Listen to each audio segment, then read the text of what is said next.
Sige, sige. Sir, anong purpose ng pagpunta nyo po rito? To show support to the BP and their support staff. Nakausap nyo na po.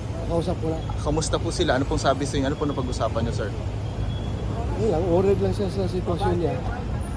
Worried lang siya. Dahil, Hindi siya sigurado. She's not sure of what will happen to her. kanina po. Okay. Si Laika. Kayo, sir, anong thoughts nyo sa mga nangyayari nito? Para sa akin, it's very Is this appropriate? Tingin nyo? very unfortunate dahil yung tao na hindi pa man lang nagiging accused, no? Hindi pa napailan ng kaso, kung i-treat mo parang convictado na dadalhin mo sa women's correctional. Women's correctional facilities a place for convicted criminals. I've been the Director General of BIOFOR at alam ko kung ano sitwasyon dyan sa loob. Yan ay kulungan yan ng mga serving sentence, convicted felons serving sentence. Bakit mo ikulong doon yung isang babae, isang abogado na pinatawan lang ng citation for contempt? Ngayon, dadalhin mo na doon sa facility for the convicted criminals. It's very unjustified para sa akin. Very unjustified. Magpakuntip-kuntip kayo ng tao tapos hindi nyo kayang bantayan dyan sa inyong facility. Pero magkayong facility for contempt persons, di ba? For persons cited in contempt, you should have your own facility dyan sa Kongreso para bantayan ninyo. Bakit nyo dalhin doon? Okay lang sana kung doon dalhin sa Quezon City Police District detention, mga ganon.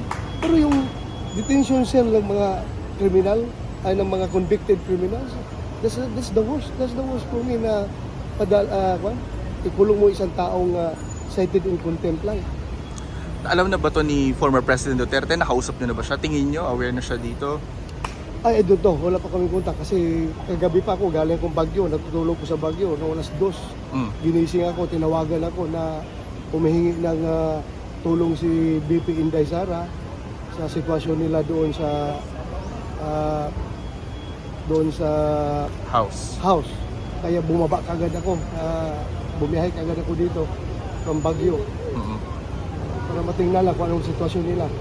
As a senator, may magagawa po ba kayong anything to help yung saklolo ni VP Sara?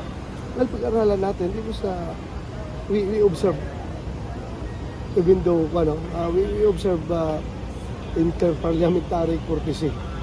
Hindi tayo pwede makialam sa trabaho nila. Sila rin, hindi pwede makialam sa trabaho namin.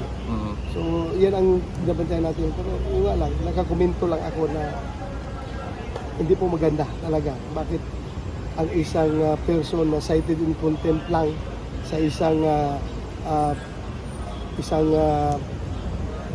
hearing dyan sa House of Representatives ay doon ay kukulong kaagad sa Women's Correction Facility, which is a place for persons or for convicted criminals serving sentence. Hindi pa kumbiktado itong tao na ito. Bakit doon mo kagad ipadala? Hindi pa nga akusado. Wala pang kaso na na-file. So, Sen, you're saying that this is unlawful? When you say unlawful, pag-aralan ko pa. I'm not so sure. Pero unreasonable for me. Pero sir, Unreasonable. naniniwala po ba kayo na overkill ang deployment ng PNP ngayon? Base na rin sa sinabi ng Vice President? Walang pulis naman sumusunod lang yan sa order.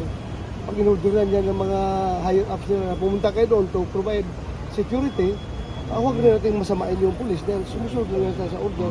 Kahit na alam nila na may politics behind all these orders, but still, they are the legal orders coming from their superiors.